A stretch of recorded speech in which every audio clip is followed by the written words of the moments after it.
Business Foundations for Mums with me, Kate Butcher, is the podcast to listen to if you are a mum who is ready to launch your business, not sure where to start, or wanting to turn that sideline into something more serious. It will be full of practical tips, mindset advice, and inspirational and honest interviews with mums who are juggling business and motherhood, supporting mums in business to turn your dream into a reality.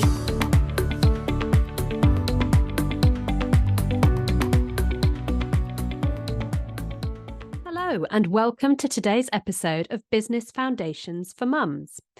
Today, I want to talk to you about being frozen in fear. This is something that I've experienced, and over time, discussing it with other mums in business, other people who are at a similar stage of business or have been through a similar journey, I've come to realize that it's something that a lot of people really struggle with. And quite often as well, I've noticed, or I certainly noticed it in myself, that it was something that I really didn't realize that was what was going on until I started talking to other people and realized that other people felt the same. And the reason that I was completely frozen was because of that fear. At the time, I didn't really identify it as being frozen. I identified and realized that I was procrastinating in my business, that I was not really putting myself out there as much as I should. It was in the very early stages of a previous business that I really felt this the most, although it does come back from time to time to a smaller degree in every business I've had. But when I really felt it, when I was completely frozen and completely stuck and couldn't do anything at all I had done effectively was to put my business out there, created a web page, created a social media page, and that was it.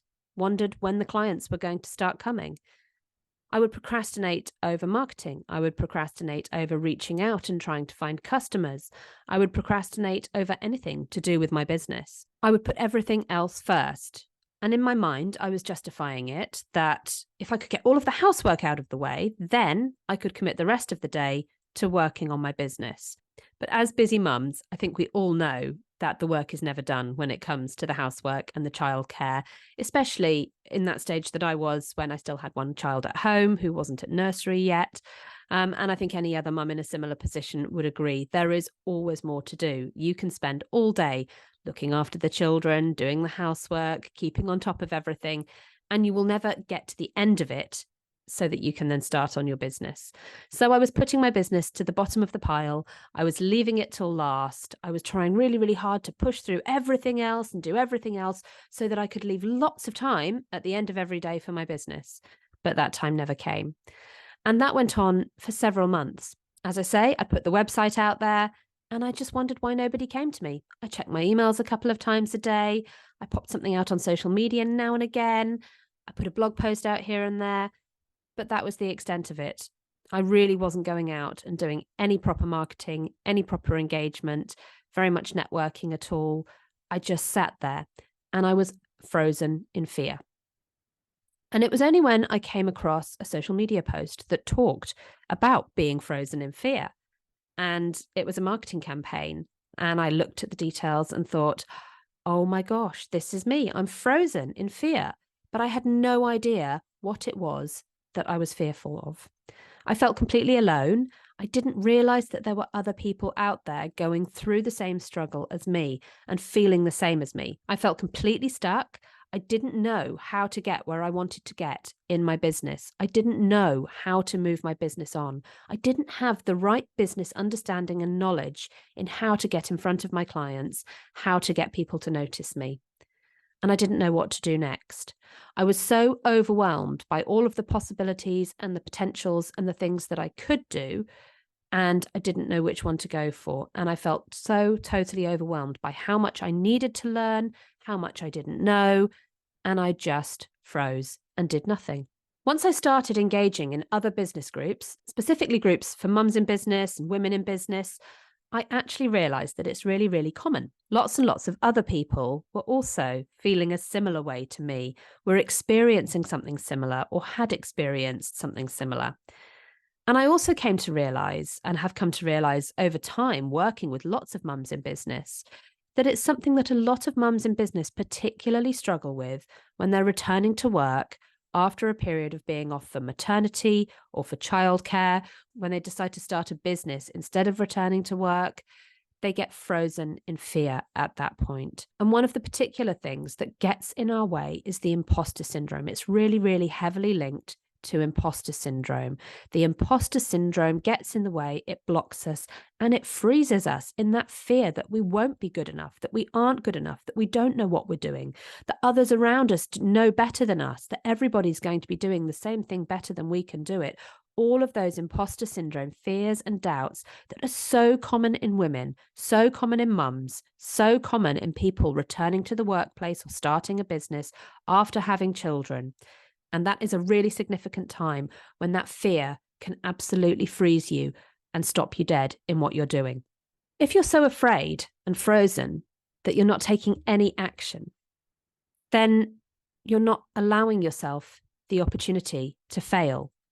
But equally, by not taking any action, is that not the same as the failure? However, I spoke to somebody recently who viewed it slightly differently and said, if you don't take the action, then you don't give yourself the opportunity to fail. So then you can't be disappointed when it goes wrong. So that can be one of the big things that really holds us back. And it's really about looking at what you want to achieve. And do you actually want this business to achieve? If you don't take the action, you've failed at the first hurdle. And if you sit there frozen in fear and take no action, then you failed before you've even started. So there is a way out of this. The first step is to identify that this is what's happening for you. Realize that the reason that you're completely frozen, the reason that you're procrastinating over your business tasks, the reason that you're not going out there and putting your business out in front of other people is because of those fears that you are struggling with. Once you've identified that this is what's going on, the next step is to identify what those fears are. There are two main fears that come up. The first one is the fear of failure, the fear of getting it wrong, the fear of looking a fool in front of other people, the fear of putting yourself out there and other people seeing you failing. They're all massive fears. And the other fear, which often people don't realize is there, and actually I always used to deny that this was one for me. And having had a conversation with a friend a few weeks ago, she talked about it herself. And I realized in that moment that I completely related to what she was saying. And that is a fear of success. Now, it sounds a bit daft to say that you have a fear of success, but so many people do worry. What if it takes off? What if people start to look at me differently because my business is a success?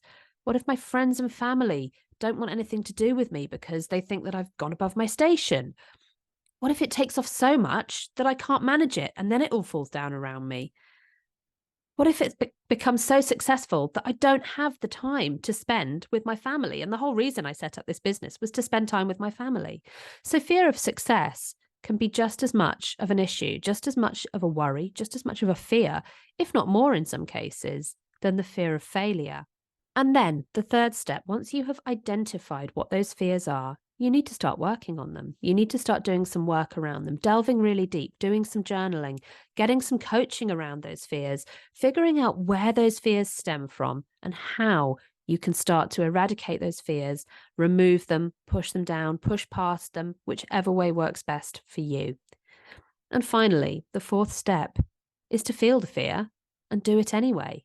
One of the biggest things that we have to do in any business is to carry on when we're feeling afraid, to push past the fears, to not allow the fears to get in the way. Fears will be there regardless. We will always have fears when it comes to our business. We're always going to have doubts and worries, whatever context we put them in. There's always going to be things that worry us and fears of what could happen. The fear of the unknown, the future. No one knows what's going to happen in the future. But if we always stop when we have a fear, we'll never get anywhere. We have to learn to identify our fears, to work on them, and then to carry on regardless and push past those fears. If you have been struggling with being frozen in fear in any way, shape, or form, please get in touch, let me know, and I'd be more than happy to have a chat about it. It's something that affects so many people, and I'd really love to know if this is something that you struggle with as well, and if there's any way that I can offer you support around that. Have a wonderful day, and we look forward to seeing you in the next fantastic interview with another inspiring business mum. Thank Thank you for joining us here at Business Foundations for Mums.